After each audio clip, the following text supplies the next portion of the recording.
Well, good afternoon, everybody. I'm Deb Sofield, and you're listening to my weekly podcast series called Encouragement for Your Life. Most of you know I'm a national speaker, trainer, and coach. I like to say I help people find their voice and learn to use it.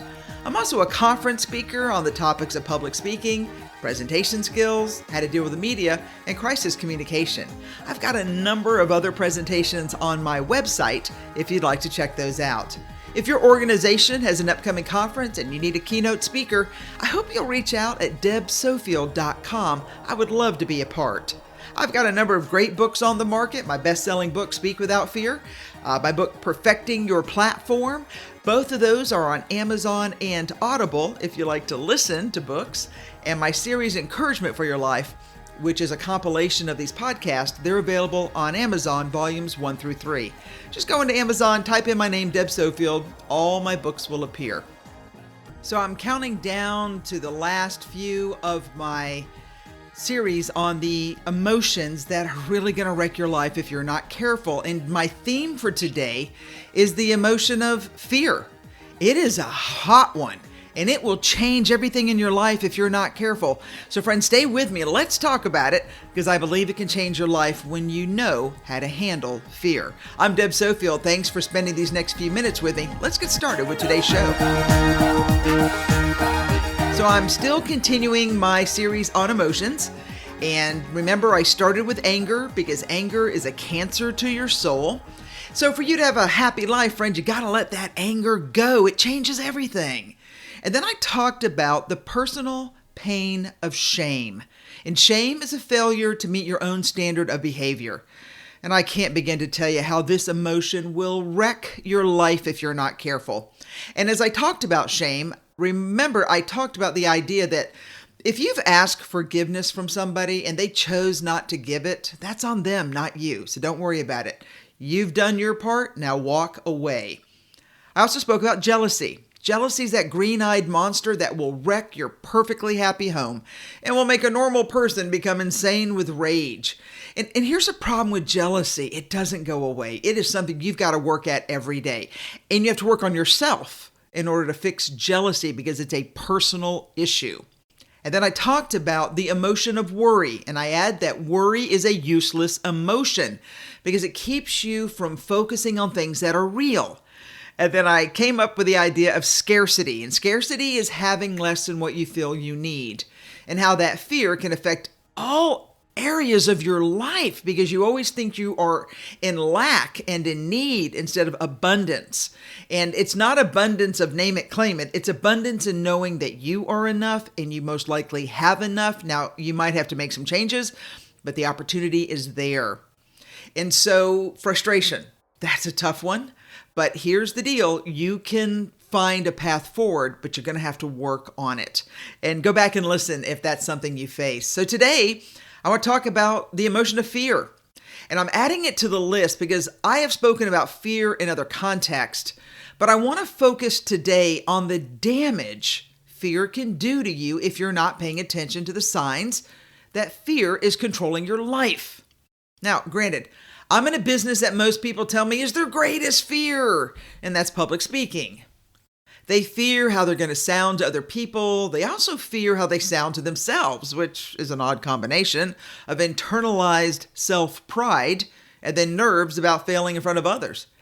But that actually is another theme altogether, and that's not my topic today because in our time together, I want to focus on fear that has caused many of you listening today to stop reaching for your goal. That's it. Which fear has caused you to stop reaching for your goal? Now, what I find interesting is that only you really know what fear is holding you back from doing what you know you're called to do.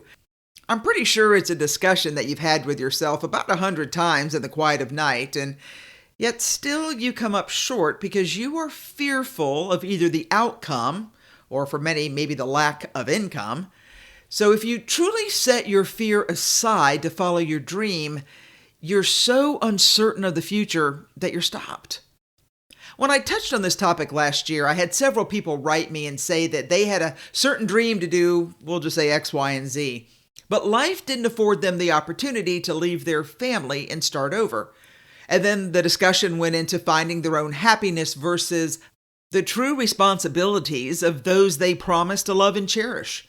So before you go off on that rabbit trail, let's hold back and bring into consideration the responsibilities that you need to honor and, in that, still find a way to be a fearless leader in creating your future and that of your families.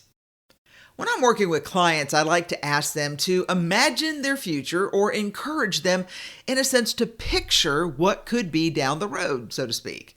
And when I do that, I have to ask the basic question: what is it you are so afraid of that you've come to a stop in your life? What could be so big that you've decided to either stop working or simply lay down your dream and let it slip away? When did you become fearful instead of fearless like you were when you were younger? Now, I'm not really talking about the physical reaction to the fear of freeze, fight, or flight, but the bigger idea that some of you are stopped from doing something because you're fearful of the outcome. I don't doubt that some fear is healthy, but when your fear slows you down and holds you back, that's what worries me for so many good people who, for some reason, will not step out and not do what they were born to do because they have this inordinate amount of fear. Out of all the fears I talk to people about, I have to say, the fear of rejection is the one that most people fear the greatest, because it is a powerful personal fear that keeps people where they are and has, in a sense, put a kibosh on reaching for their once visualized goal.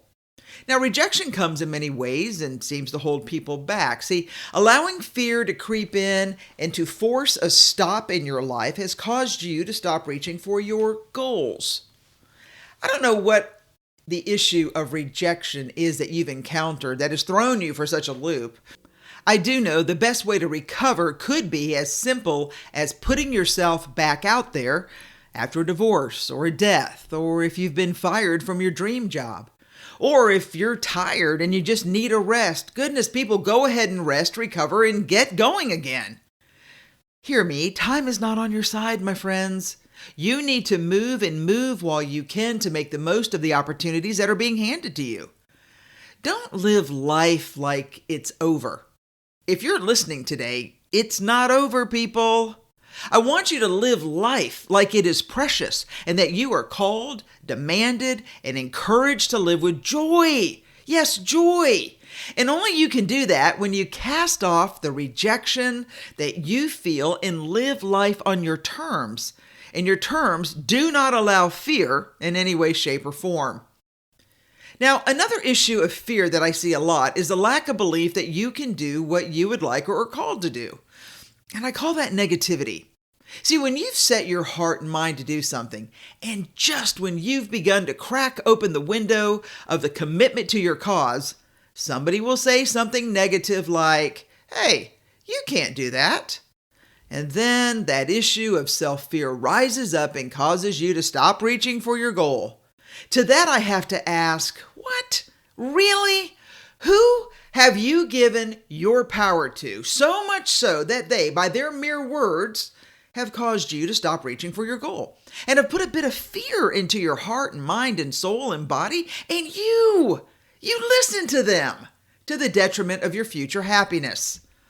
Listen, I see this the most when someone threatens to withhold money or recognition unless that person does what they want them to do. And I admit, that is a hard one, especially when it comes to money. But I also contend that there's not enough money or recognition in the world to fill an empty hole of desire to do what your heart and mind and soul have called you to do, have asked you to do, and have given you the future and the vision for what you want. Listen, I know it's a tough call. And in that case, sometimes you're going to have to weigh the risk and make a decision. But always make a decision for your best interest and happiness. Hey friend, living half a life is just not living at all. Because there are some things that money and recognition just can't buy.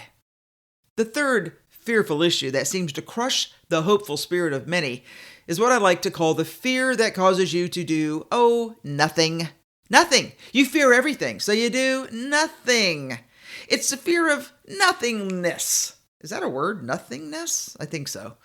It's an odd combination of fear mixed with self-doubt, sprinkled with a lack of self-esteem, rolled into one self-absorbed hot mess. Maybe you think a life of doing little to nothing is living. If so, we're just not on the same page. And if that's all I'm going to get out of you, nothingness, then your fear has won. And I really don't know what I could say to win you back to living life in color into the fullest. Friends, please pay attention. If you live day to day without really living, you've allowed the fear of nothingness to have space in your life. Nothingness. Just a word sounds bone-chilling and boring.